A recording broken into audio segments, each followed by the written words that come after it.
कहते हैं, सच्चे राजा वही होते हैं जो अपने लोगों के लिए जीते हैं। एक ऐसे ही राजा की कहानी है जिसने अपने राज्य के लिए एक अनोखा फैसला लिया।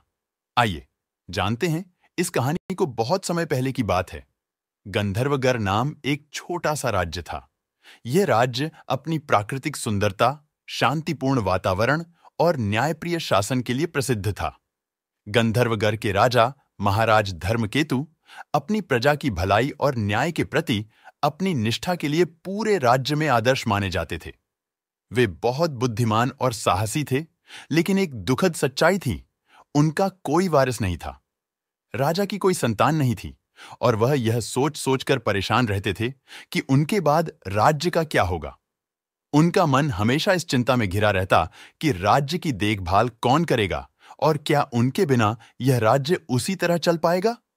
उनके मन में यह सवाल हमेशा चलता रहता, कौन है जो इस राज्य को संभाल सकेगा। राजा का निर्णय। एक दिन राजा धर्मकेतु ने राज्य के सभी प्रमुखों और दरबारियों को दरबार में बुलाया। उन्होंने सबको अपनी चिंता बताई और ऐलान किया कि वह राज्य का उत्तराधिकारी चुनने के लिए एक प्रतियोगिता आयोजित करेंगे। राजा ने कहा, मैं चाहता हूं कि राज्य के हर घर से एक पात्र को आमंत्रित किया जाए और हर एक को एक बीज दिया जाएगा।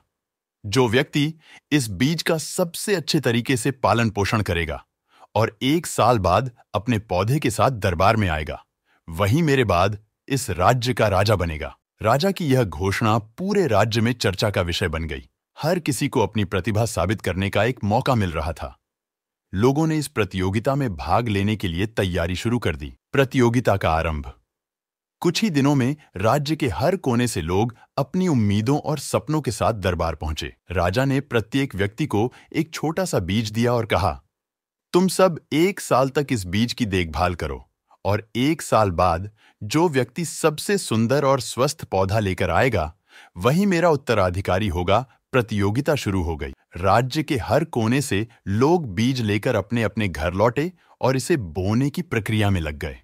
कुछ लोग तो बड़े बड़े बागों में शाही देखभाल के साथ इस बीज की देखभाल करने लगे, तो कुछ ने छोटे से गमले में इसे बोकर उसे सजाने का प्रयास किया। लेकिन उनमें से एक व्यक्ति था, अर्जुन, जो एक गरीब किसान का बेटा था। अर्जुन का संघर्ष। अर्जुन गरीब था, लेकिन उसकी मेहनत और ईमानदारी में कोई कमी नहीं थी। उसने बीज को अपने छोटे से बाग में बोया। अर्जुन ने बीज को रोज पानी दिया, उसे सूरज की रोशनी में रखा और उसकी देखभाल पूरी निष्ठा से की। लेकिन महीने गुजरने के बाद भी बीज से कोई अंकुर नहीं फूटा। अर्जुन ने कई बार देखा, लेकिन हर बार उसे वही सूखी मिट्टी और खाली गमला दिखा। उसने फिर से बीज को जांचने की कोशिश की, मगर बीज में कोई जीवन नहीं था। उसने बहुत कोशिश की, लेकिन कुछ भी नहीं हुआ। अर्जुन को बहुत दुख हुआ। उसने मन ही मन सोचा, क्या यह मेरी किस्मत नहीं थी? क्या मैं इस प्रतियोगिता में हार चुका हूं? लेकिन फिर उसने यह तय किया कि वह जो कुछ भी हुआ है वही सत्य है। उसने सोचा, भले ही मेरे बीज से कुछ नहीं उगा, लेकिन मैं अपनी पूरी सच्चाई और ईमानदारी के साथ दरबार में जाऊंगा। दरबार में हलचल। वर्ष का समय पूरा हुआ और सभी प्रतियोगी दरबार में अपने पौधे लेकर पहुंचे। कुछ लोग बहुत खुश थे क्योंकि उनके पौधे बड़े और हरे भरे थे। कुछ के पौधों में खूबसूरत फूल भी खिले थे। वे बड़े गर्व से अपने पौधों को दिखा रहे थे। लेकिन अर्जुन का गमला खाली था, उसमें कुछ नहीं था। जब सब लोग दरबार में अपने पौधे रख चुके थे, तो महाराज धर्मकेतु ने प्रवेश किया। वह एक एक पौधे को बड़े ध्यान से देख रहे थे। राजा ने एक एक करके सभी लोगों से उनके पौधों के बारे में पूछा और उन सभी की बातों से खुश होकर उन्होंने उनकी सराहना की। लेकिन जब उनका ध्यान अर्जुन के गमले पर गया, तो राजा ने पूछा, अर्जुन, तुम्हारा गमला खाली क्यों है? क्या तुमने सही से देखभाल नहीं की? अर्जुन सिर झुकाकर बोला, महाराज, मैंने पूरी कोशिश की। मैंने इस बीज को सबसे अच्छे तरीके से बोया, हर दिन पानी दिया, लेकिन इसमें कुछ भी नहीं उगा। मुझे समझ में नहीं आया कि ऐसा क्यों हुआ, लेकिन मैंने यही सत्य स्वीकार किया। राजा का सत्य निर्णय।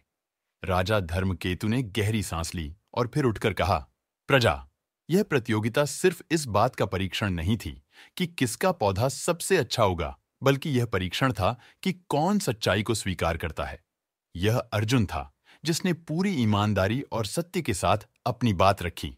राजा ने फिर सभी को बताया, मैंने जो बीज दिया था वह उबला हुआ था। उसमें उगने की कोई संभावना नहीं थी। यह मेरी परीक्षा थी, यह जानने के लिए कि कौन अपने दिल से ईमानदार है और कौन झूठ बोलकर सफलता प्राप्त करना चाहता है। अर्जुन ने बिना किसी झूठ या छल के सत्य को अपनाया और यही एक सच्चे राजा का गुण है। अर्जुन की वसीयत। अर्जुन को राजा घोषित किया गया। वह अब गंधर्वगर का नया राजा था। राजा धर्मकेतु ने राज्य के लोगों से कहा, इस राज्य का अगला राजा वही होगा जो हमेशा सत्य का पालन करेगा, जो अपने कर्तव्यों से मुंह नहीं मोड़ेगा और जो हमेशा अपने दिल की सुनकर न्याय करेगा। गंधर्वगर में फिर से एक नई शुरुआत हुई और अर्जुन ने महाराज धर्मकेतु के आदर्शों को अपनाकर राज्य की बागडोर संभाली। राज्य में शांति, समृद्धि और न्याय का वास हुआ। कहानी का संदेश। सच्चाई और ईमानदारी से बड़ा कोई गुण नहीं है। झूठ कभी भी सफलता की कुंजी नहीं हो सकता और जो व्यक्ति सत्य के रास्ते पर चलता है वह हर परीक्षा में विजयी होता है। ऐसी और वीडियो देखने के लिए चैनल को सब्सक्राइब करें और कमेंट में नमो बुद्धाय लिखना मत भूलिएगा। चलिए मिलते हैं किसी और वीडियो में। आपका दिन शुभ हो।